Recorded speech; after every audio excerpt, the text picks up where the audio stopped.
E aí, tudo bem? Olha, eu vou mostrar como nós calculamos as massas de fórmulas que aparecem com parênteses, moléculas de água no meio de uma fórmula, enfim, elementos que acabam chamando a atenção por serem diferentes. Vamos ver como é que a gente faz isso? Vamos lá. Bom, estamos aqui com o fosfato de cálcio. Olha, a maneira de calcular fórmulas que apresentam parênteses não vai mudar muita coisa não, desde que você tenha em mente qual é a função de um índice. O índice, vamos relembrar, ele sempre se refere ao elemento que o antecede. Então, o índice 3 indica que nessa fórmula eu tenho aqui 3 cálcio. Da mesma maneira, o índice 2 se refere a quem o antecede. Só que nesse caso, eu não tenho um elemento antecedendo. Eu tenho um grupo aqui de partículas, ou nesse caso aqui são 2 elementos, que o antecede, e estão isolados pelo parênteses. Ou seja, esse índice 2, ele está indicando para mim que o PO4 se repete 2 vezes nessa fórmula. Essa é a ideia central. E aí, como é que a gente faz o cálculo? Muito simples. Lá na tabela periódica vai ter a informação das massas do cálcio, do fósforo, do oxigênio. Eu coloquei aqui essas informações. Em algumas questões vem assim, massas molares em grama por mol, e aí ele vai informando as massas de cada um dos elementos. Então, para facilitar, eu já deixei aqui ao lado. Bom, se a massa do cálcio é igual a 40 e ele tem índice 3, então, a gente vai fazer 40, que é a massa do cálcio, vezes o índice dele, ou seja, a quantidade de cálcio na fórmula.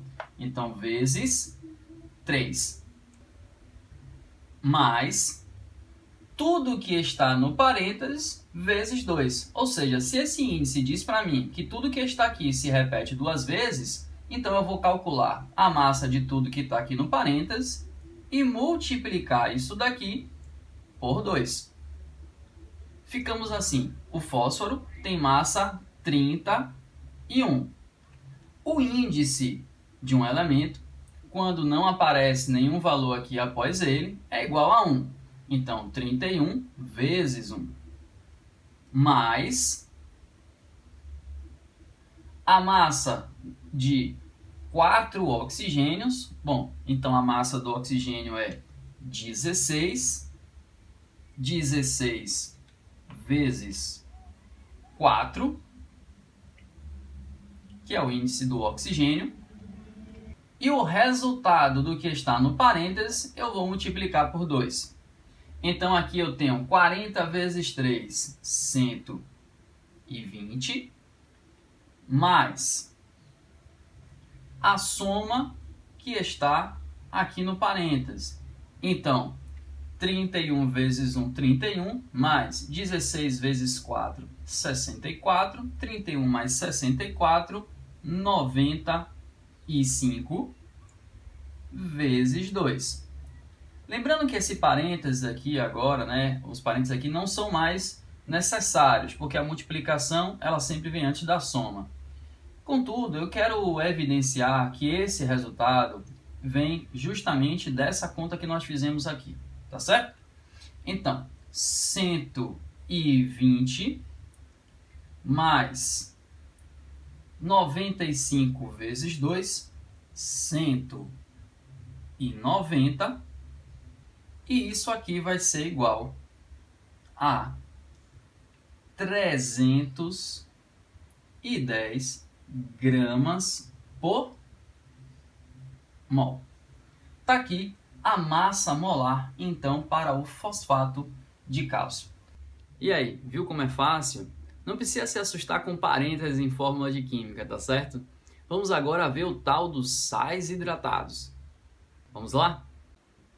Bom, temos aqui a fórmula de 2 sais. Um deles é o cloreto de cálcio anidro, ou seja, sem água, e aqui o cloreto de cálcio dihidratado, ou seja, com 2 moléculas de água. Eu vou ter uma mudança na massa, porque agora eu tenho novas partículas presentes nessa estrutura, Contudo, isso não representa necessariamente uma mudança no estado físico do material, o que muitas vezes pode ser associado pela presença de moléculas de água na fórmula. Bom, já que nós temos aqui sais, ou seja, compostos iônicos, eu vou aqui evidenciar os íons que fazem parte dessa fórmula para explicar melhor o que está acontecendo aqui no caso do cloreto de cálcio diidratado. Evidenciando, portanto, os íons que fazem parte das fórmulas desses dois sais, nós temos aqui um íon cálcio e dois íons cloretos. Um íon cálcio, dois íons cloretos. Qual é a diferença, então? Alguns compostos iônicos têm a capacidade de atrair moléculas de água para o seu retículo cristalino. E foi justamente o que aconteceu aqui.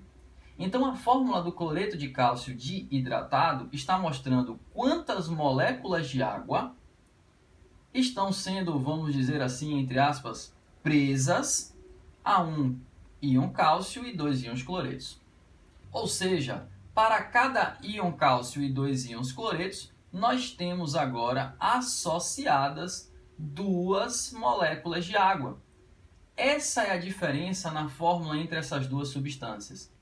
Como eu calculo, então, a massa molar para essa substância? Muito simples. Você faz a massa dessa parte da estrutura, ou seja, correspondente ao sal anidro, e soma com a quantidade de moléculas de água que agora estão unidas a cada cálcio e dois cloretos. Ou seja, fez a massa disso e soma com 2 vezes a massa da molécula de água. Com base nas massas de cada elemento, se não for dado na questão, você tem que buscar lá na tabela periódica, tá certo? A massa do cálcio, 40 vezes 1 é o índice do cálcio, 40 vezes 1, mais a massa do Cl, 35,5, então 35,5 vezes 2, a quantidade de Cl nessa fórmula. Isso daqui vai ser igual a 40 mais 71, né? 35,5 vezes 2. Eu tenho aqui o resultado de 111. Vamos agora à massa da água. Esse 2 é um coeficiente, ou seja, 2H2O. É isso aqui tudo duas vezes. Portanto, eu vou pegar a massa do H2O e vou multiplicar por 2. A massa do H2O corresponderá, vou isolar aqui com parênteses para fazer o H2O.